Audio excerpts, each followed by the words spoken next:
Ladies and gentlemen, welcome back to the channel, and the downfall of Activision and their shady matchmaking experiments just continues to get more interesting. I've been watching so many videos, reading so many Reddit threads, Twitter posts, and everything. Like, it seems like Activision right now are getting backlash from all angles as of recently. And in my last video, I covered the big news that came out, claiming that Black Ops 6 simply is not retaining players compared to the other Call of Duty titles. Despite having what Activision calls the biggest launch in Call of Duty history, just 4 months later, Black Ops 6 was left with the lowest player count in recent history, and that certainly has them concerned. Like, Activision is panicking because something is wrong, something isn't working, fans just aren't interested in Call of Duty like they used to be, and so of course they pressed the button. We all know what happened. They brought back Verdansk early, and that certainly did help a bunch in the short term, but that was honestly like trying to put Flex Seal on like a leaky roof or something like that. Like, sure, it might work out right now in the short term, but pretty soon you're gonna have to fix the roof itself. These temporary fixes don't last forever, and the reason why I bring that up is my old boss used to do that. Like, I bartended at this little hole-in-the-wall place, and instead of fixing the roof,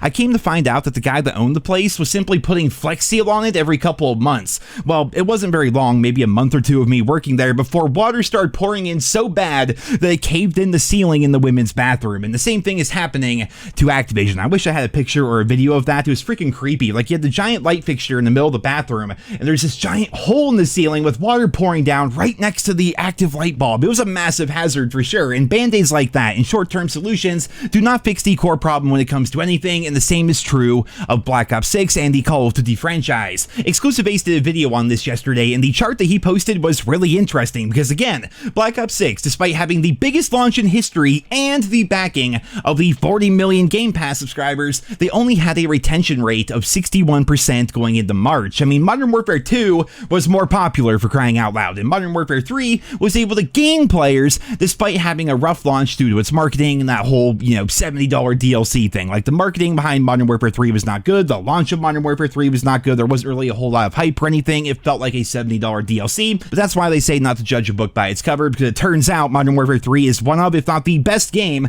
to come out in the COD series over the course of the Warzone/skill-based matchmaking era. Well, regardless of what Activision has tried, nothing has worked to bring players back to the game. Like, Verdansk helped out Warzone, sure, but that did not help out Black Ops 6, and even then, the honeymoon is over for Verdansk, and fans are starting to leave once again. Exclusive Ace did a great job in his video breaking down different possibilities for why Black Ops 6 is doing so poorly, and I do recommend you guys watch the video, so I'll put a link to it down there in the description. But I think all of his points were overtaken by the one true culprit, the real reason why fans are leaving the series, and that, of course, would be skill-based matchmaking. In Ace's video, he did bring up a number of topics, and some of them included things like the holiday lull, which does seem to get worse every single year. He brought up events and updates not being nearly as good as Modern Warfare 3, which is true. He brought up the whole grind over game mentality the players have now, and then he did finally mention matchmaking and how fans are kind of burnt out on it after dealing with it for several years towards the end of his video. And he also made the point about not being able to play with friends of varying skill levels. All of these things are certainly contributing factors to Black Ops 6 failing, for sure, but I think they're all more or less just symptoms to the overarching problem. Skill-based matchmaking is the reason why all these factors even exist. I could sit here and try to do like a reaction video to his, but that would just take way too much time, and instead, I posted a comment on his video, and I figure I should just read that out here instead. I think the final point is the culprit for almost every other reason you listed. The matchmaking is what ruins it, at least for dedicated or higher skill players. In the case of the holiday lull, less updates makes the game more stale, but without that new thing to grind or look forward to, you focus solely on the core game, and skill-based matchmaking ruins that experience for some, if not most, at least in our circles here, of course, being on YouTube, meeting people that play the game quite often. Next, he talked about events and differences to Modern Warfare 3. Well, same as before, less things to do, less things for you to grind for, you're left with just the core game, and that experience is frustrating at times. Grind over gameplay, which is the idea that people just like to grind the game, get dark matter, and then once they get dark matter, they're done, they hate the game at that point. And what I said is, the grind is what gets a lot of us through. You can look past or even ignore glaring issues if you're focused solely on those pistol headshots. The burnout afterwards, at least in my opinion, is not from face-off, but rather because you're now done. You have dark matter, so what's left is just to enjoy the game, play the game modes you like. Then you realize most domination matches are 200 to 199, jackals are everywhere, S&D is solely meta stuff. It just comes down to the game deliberately matching you with people like that once you've reached a certain threshold. Just this week I was trying to level one of the new guns while playing against iridescent ranked guys using jackals. It just isn't enjoyable, and most importantly, knowing the game deliberately set the match up in that way is infuriating. Sweats have always existed, but it's no longer organic, it's very much deliberate. The point about playing with a group of varying skill was spot on. The social aspect of the game has been nearly destroyed. Something I bring up is I literally can't play with my cousin, the guy who got me in the COD in the first place, because he hates the lobbies he's forced into when I'm there. My brother's girlfriend was playing with us as a brand new COD player and quit within a week because she's forced into our lobbies despite never playing the series and being an Overwatch player. It was supposed to be a fun experience. She's meeting our online friend group, we're cracking jokes and having a good time. She joins and she's facing Crimson Plus ranked players using meta weapons. What kind of experience is that for a new player? Because of the matchmaking, we're basically left playing solo. We're matched against clones of ourselves in lobbies with no voice chat. Compared to the other stuff out there, it just isn't fun. It's not the COD we fell in love with, and to your point, after years of this, people have had enough. Now, I don't want to pat myself on the back too much here, but I think that pretty much summarizes not only the problems with Black Ops 6, but the Call of Duty series as a whole. It's the matchmaking that ruins everything at a fundamental level. I mean, hell, the launch day maps, right? We've all joked about how bad the launch maps were for Black Ops 6 and everything. Well, maybe Black Ops 6's maps wouldn't be regarded as poorly as they are if we weren't essentially playing ranked play on them every single match. Maybe the maps do have some redeeming qualities. I'll never know, however, because it doesn't matter which map I play in Black Ops 6, every match plays out the same way. Butt sliding jackals with the occasional Amos or AMAX thrown in there. I'm gonna ask you guys a question. When's the last time you guys saw somebody knifing in your lobby? Like, genuinely, when was the last time you saw somebody running around with a knife outside of face-off? Or when's the last time you saw somebody sniping in domination outside of a map like Scud or something like that? You know, like, thanks to face-off, most camo grinders are in that playlist, so it's gonna be a cold day in Infinity Ward before you ever see a light machine gun, a marksman rifle, or even a shotgun in your normal matches playing the normal game modes. You then combine all of that with the other external factors that plague Black Ops 6 and Call of Duty as a whole, like the terrible optimization, especially within Black Ops 6, the stuttering, the desync, the complete lack of an anti-cheat, the AI moderated voice chat, the list goes on and on. Even Nadeshot just the other day went off on Activision about their lack of anti-cheat. If I see Team Ricochet put out one more fucking tweet patting themselves on the back about the amount of hackers they banned, I'm going to fucking lose it! Yeah, no, we're good. How?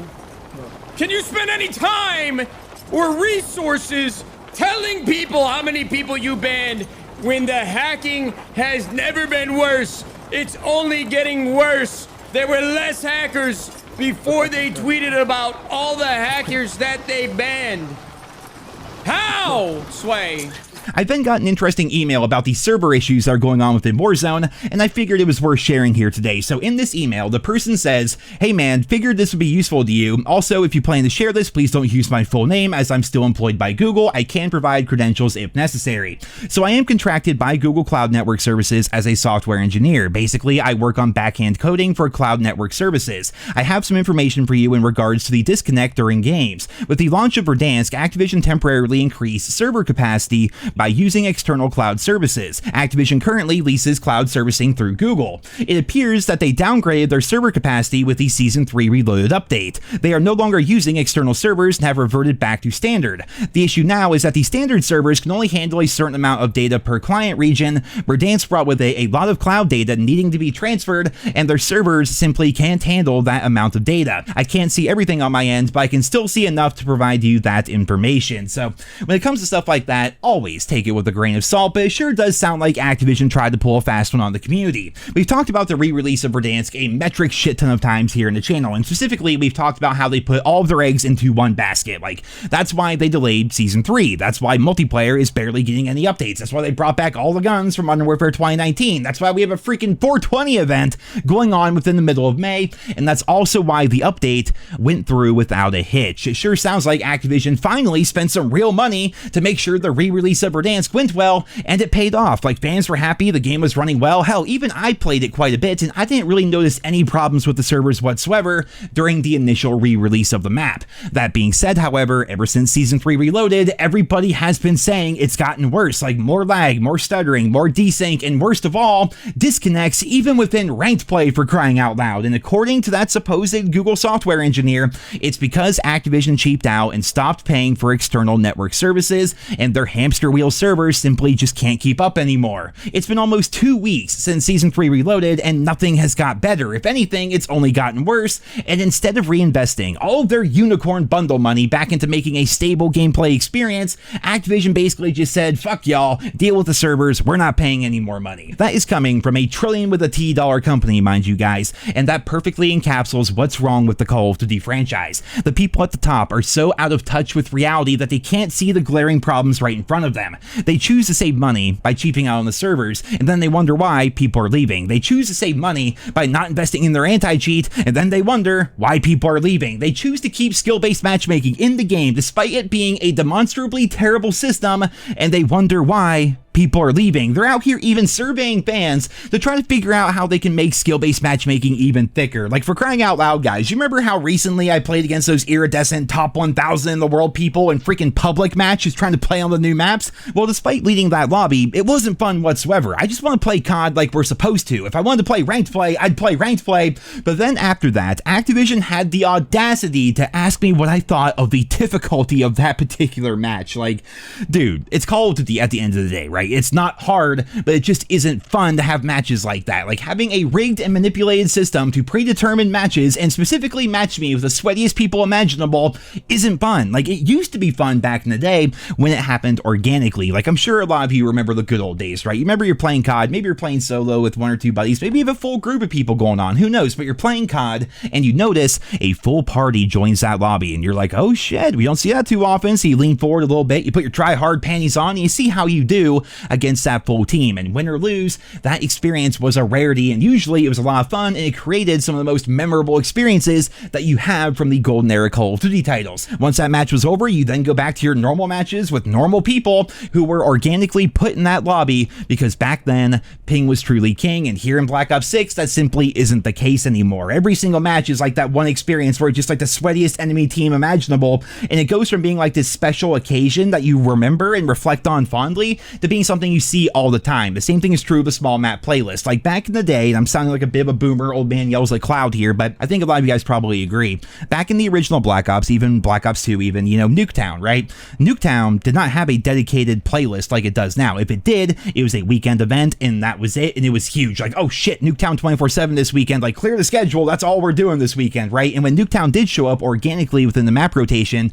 it was a treat. It was an experience, right? And the same thing was true if you're going up against that full stack of people, like that really sweaty party where everyone's like trying their ass off. Like, it was a unique anomaly. It was an experience that would occasionally happen, and it happened organically. Well, nowadays, people just don't even care about the small maps anymore, because that's like 1/3 of the game. It seems like they play Nuketown 24/7 all day, or they play Face Off 24/7 all day, to the point where those maps aren't even remotely interesting to them anymore. And the same thing is true of the matchmaking. Instead of having occasionally like that super sweaty match that sticks out in your memory, well, that's now just every single match, and you're burnt out on it. It's not fun. It's not interesting. You're straight up bored of it because it happens all the freaking time. Like, it used to be, if you saw a domination match go 200 to 199, it was an experience. You're like, holy shit, can you believe we pulled that off? Or, oh no, can you believe we lost that game? To it happening 6 or 7 times a night. It's not interesting anymore. It's so oversaturated now. And to go full circle here, it all comes back to how they rig the game with their matchmaking system. That is the biggest problem with the Call of Duty franchise. That is the reason why Call of Duty has a player retention problem, and that is the reason why things are only going to get worse until they decide to address the core problem. Ladies and gentlemen, that is going to be it for this video here today. I hope you guys all enjoyed it. Leave your thoughts and feedback down there in the comments. Thank you all so much for listening and for your continued support of my channel, and I hope you guys all have a wonderful day.